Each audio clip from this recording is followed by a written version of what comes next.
اور اے نبی، ان کو آدم کے دو بیٹوں حابیل اور قابیل کے حالات جو بالکل سچے ہیں پڑھ کر سنا دو کہ جب ان دونوں نے بارگاہ الہی میں ایک ایک نیاز پیش کی تو ایک کی نیاز تو قبول ہو گئی اور دوسرے کی قبول نہ ہوئی۔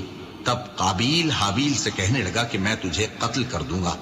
اس نے کہا کہ اللہ پرہیزگاروں ہی کی نیاز قبول فرمایا کرتا ہے، اگر تو مجھے قتل کرنے کے لیے مجھ پر ہاتھ چلائے گا تو میں تجھ کو قتل کرنے کے لیے تجھ پر ہاتھ نہیں چلاؤں گا۔ مجھے تو اللہ رب العالمین سے ڈر لگتا ہے، میں چاہتا ہوں کہ تو میرے گناہ کو بھی سمیٹ لے اور اپنے گناہ کو بھی، پھر تو اہل دوزخ میں سے ہو جائے، اور ظالموں کی یہی سزا ہے۔ آخر اس کے یعنی قابیل کے نفس نے اس کو اپنے بھائی کے قتل ہی کی ترغیب دی تو اس نے اسے قتل کر دیا، پھر خسارہ پانے والوں میں ہو گیا۔ اب اللہ نے ایک کوا بھیجا جو زمین کریدنے لگا تاکہ اسے دکھائے کہ اپنے بھائی کی لاش کو کیسے چھپائے۔ کہنے لگا، ہائے کمبختی، مجھ سے اتنا بھی نہ ہو سکا کہ اس کوے جیسا ہی ہوتا کہ اپنے بھائی کی لاش چھپا دیتا۔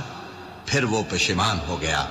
اس قتل کی وجہ سے ہم نے بنی اسرائیل کے ذمے یہ بات لکھ دی کہ جو شخص کسی کو ناحق قتل کرے گا، یعنی بغیر اس کے کہ جان کا بدلہ لیا جائے یا ملک میں خرابی کرنے کی سزا دی جائے، تو اس نے گویا تمام انسانوں کو قتل کیا، اور جو ایک انسان کی جان بچا لے تو گویا اس نے سارے انسانوں کو زندگی دے دی۔